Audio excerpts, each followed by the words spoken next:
Well, hey, beauties, welcome back to Talk and Tap, the mind-body stress reduction process.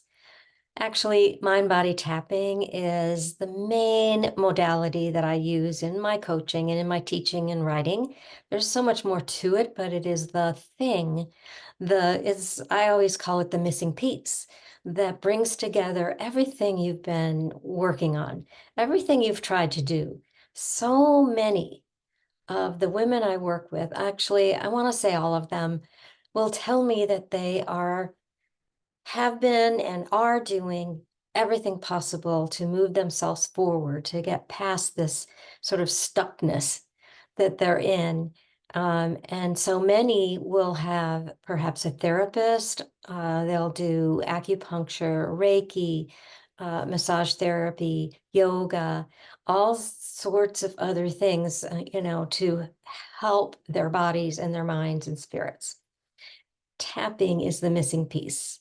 And it needs guidance. You need to not only learn how to work with it just to buffer down your stress real quickly, but also to dive deeper to the past and to the stories and to the wounds that you have.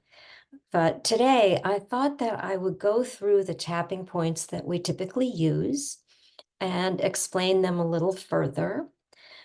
Today and these days before and after. I'm not exactly sure the exact day, it might be tomorrow, of the full moon, depending on where you are in the world and the time of day.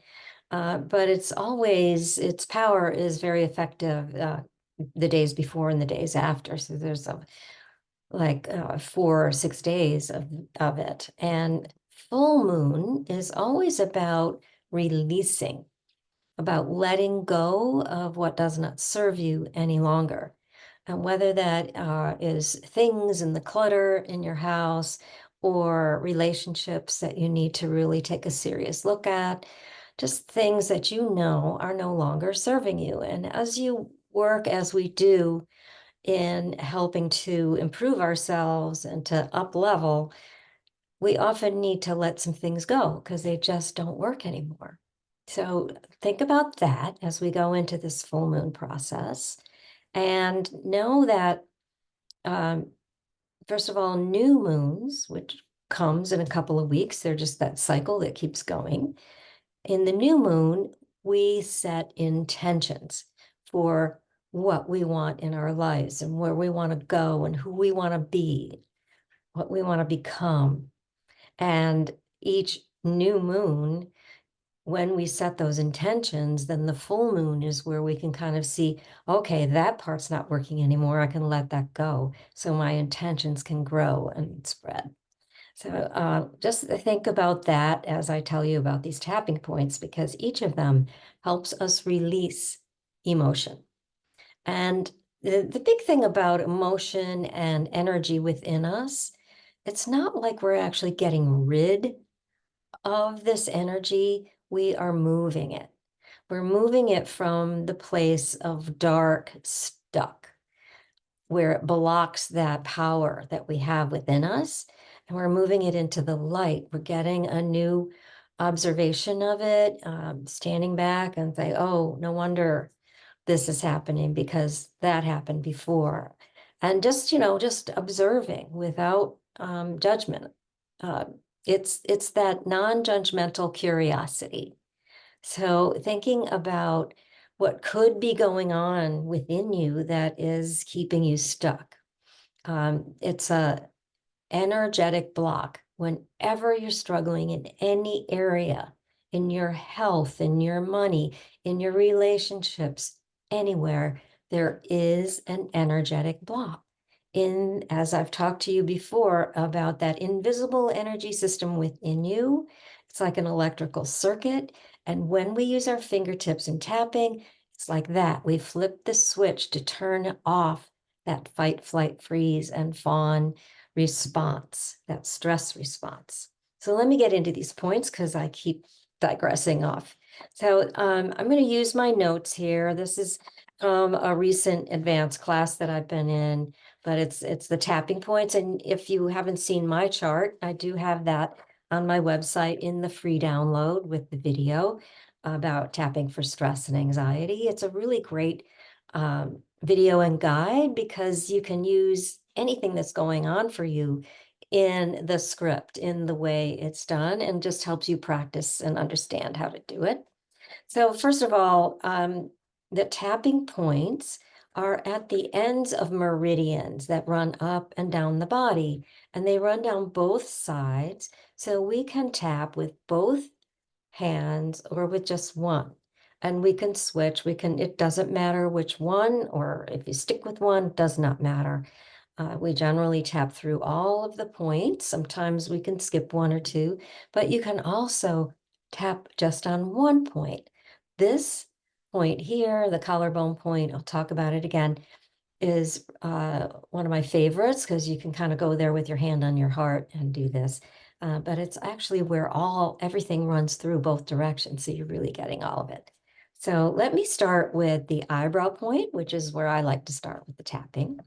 There is the bladder meridian, and it's right at the end of your eyebrow where it meets the bone and the nose. So it's that bone right there. And we tap with just a couple fingers very lightly. You're not beating yourself up. So that's the bladder meridian, and it releases trauma, hurt, sadness, restlessness, and impatience. All those things mixed together. When I think about getting sad, the eyebrows kind of go down, right? And if we're restless or impatient, right? So just think about that point. It's also about frustration or dread. Looking at these emotions as we go through them, we might be thinking about something in the past, like that trauma and that hurt and the sadness it caused. And also, though, the impatience and the frustration or the dread is worrying about the future. So when we do this type of work, we're getting back into the present moment so that we can actually think clearly and be creative and move forward. So it allows this inner peace and emotional healing just by tapping on that point.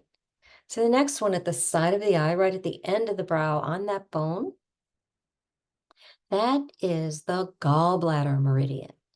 And I always think that I'm messing with my gallbladder, so I should remember this one, right? So just there on the side of the eye on that bone. And this releases rage, anger, resentment, fear of change, and muddled thinking. So imagine that. How many times have we even sat with our fingers on our temples, right? So it's not on the temple, it's right there on the bone. And just gently tap there.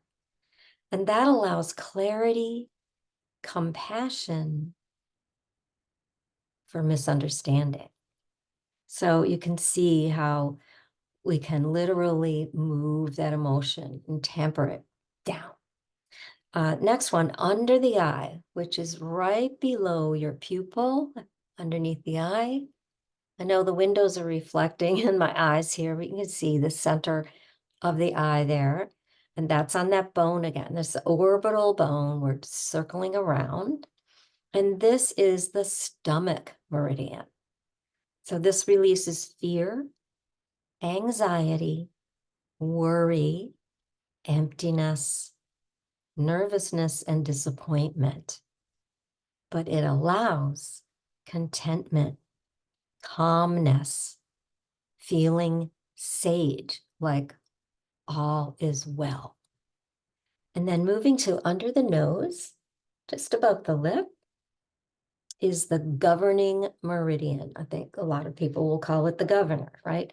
So it releases embarrassment, shame, guilt, grief, fear of ridicule.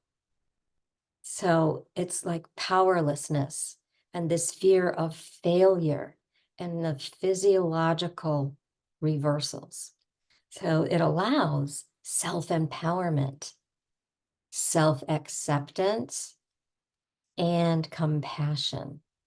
This is a really good one because we do have an inner critic that talks all the time, and we can just sort of silence it and move through it, knowing that we're not removing all of this, we're softening it so that we can address it in a better way.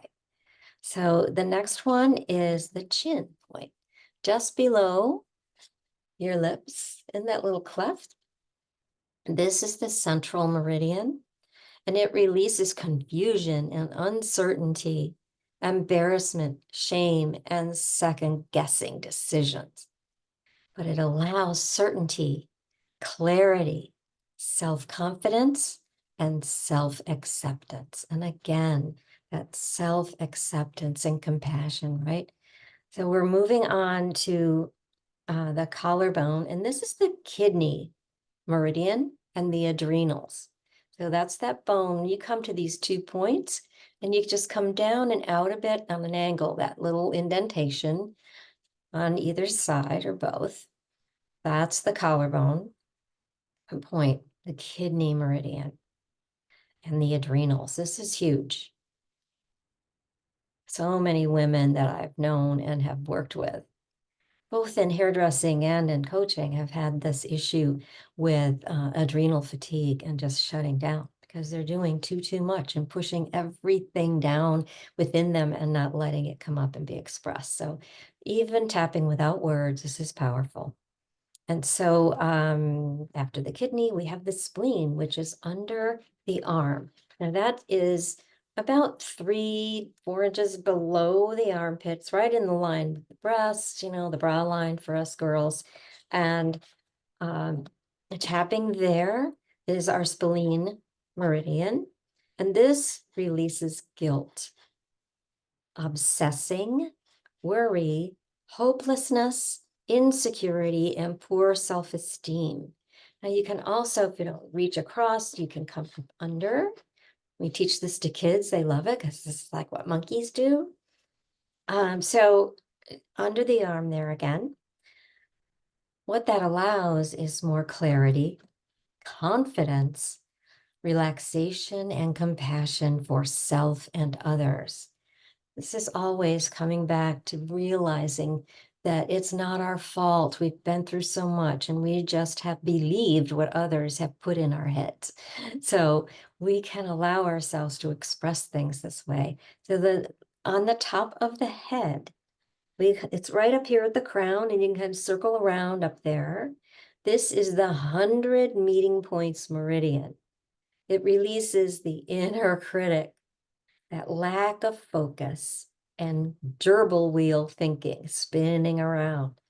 And it allows insight, intuition, spiritual connection, focus, wisdom, spiritual discernment, and clarity. So we're working with everything from top to bottom and back and forth. And it's an amazing process. And if you don't have time, you can just do a little. I've seriously, I sometimes it's like 30 seconds, but it's so quick, especially if you remind yourself to do tapping every day, just to get in the rhythm and the practice of it, and to help your body know that it's safe, that your inner self, your inner child, and all the younger parts of you, which all the younger selves in you are inside. Everything that's ever happened in your past, all of them are there.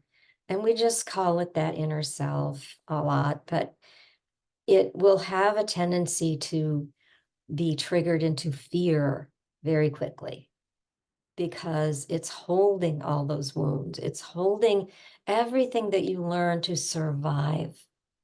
Whether you would hide, you would stay quiet and out of the way, whether you'd stand up and really kind of be tantrumy and try to get your way, whether you would run and get out of the situation and flee, or like many of us, you may fawn and people please to survive. It's safer to be the good child, right? So there's a lot of different ways that we end up with things that we habitually do. The self really is monitoring all the time. So it will look around and register fear even if it isn't real, because it remembers something that it. So one of those great statements, and I think I've said it here before, is that we're never really upset for the thing that we think we are. We are only being triggered by that thing, and it's a memory from long ago that's being, registered by our inner selves. And it's like, oh no, that's not safe. This is why we have trouble getting through being stuck. Whether we're stuck in trying to manage our weight, we're trying to lose some weight, we'll have a wall of flesh and fat and stuff built up around us to protect ourselves. And the body doesn't want to lose anything. So trying to talk to it that way doesn't work. So when we can go back and look at all the sources of our emotional eating and our cravings, yeah, those are two different things. I need to do a whole nother video on that. But just understand that this tapping is how you can get through anything. You can keep your mind from spinning. You can get calm. So if you want to tap where no one knows you're doing it, this is a really good one because it's a symbol of just caressing your heart. And you can just simply rub those areas or tap a little bit. You can tap on your fingertips. I think I've shown you that too. But just, message me, DM me, and let me know what it is you're working on. Because within all of our emotions, they start at the root, down in the first chakra. As I write about in my book, the house of you, your internal house, that foundation of that house is the root chakra. This is all about safety and security. And when you don't feel safe, you're afraid, you have fear. And what we know for sure is that every emotion will eventually come right down to fear. We can be up here in our heads, thinking, thinking, thinking. We can be really frustrated. We can really have a lot of anger. But what's behind the anger? It's fear. But the people who sort of stay in anger, that's their survival method. It's how they keep going. So if you're more of a kind of needy, weepy person like I am, that's where you go. It doesn't matter. We get that critical voice within us, and it doesn't want to stop. So when we can stop, literally stop for one moment, take a breath, and even just on one point, oh my gosh, what is this? Why am I sad today? What is going on? Or why am I so anxious? And you don't even have to get an answer, but as you do this, you will begin to come out of your busy brain and into your body. So this is just a taste of what tapping is. I want you to try it. Put some Post-it notes up everywhere that just say the word tap.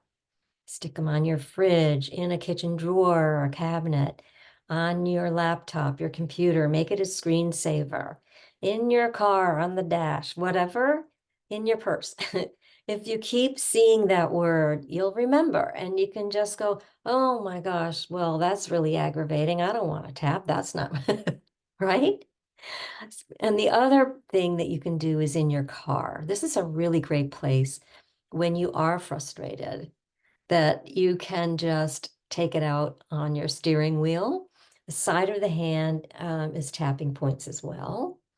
It's previously been called the karate chop point, where you might actually practicing karate chop a board. So it's the side of the hand, and you can do that against your steering wheel. I mean, driving along with one hand and using your hand on the steering wheel to just calm your nerves. I've actually done that when I've been nervous driving because I don't know where I'm going. I'm not real comfortable in the car, and I'm worried about traffic or something. And if you know me much, I call in my angels and everybody to come help. Thank you, angels, while I'm tapping. Thank you, angels, for coming and supporting and protecting me and getting me on to my destination. And thank you for getting everybody else safe in their destination. Safe, smooth, and hassle-free. I do that on the plane too. Just a little bit about that. But you can use tapping to literally just bring your mind out of the spin, whether it's an over-the-top kind of panicky anxiety or a low kind of hopelessness and sadness. It's all a tapping issue. If it's an issue, it's a tapping issue. So practice. Remember, I'm here for you. Please reach out. Please comment. Tell me what you need. And I'm going to keep going. I'm not sure if this is going to be live anymore. I might just record and put it on YouTube. So be aware I might be announcing that. But just know that I see you. I see your brilliance. I see your authentic inner power. I see your beauty.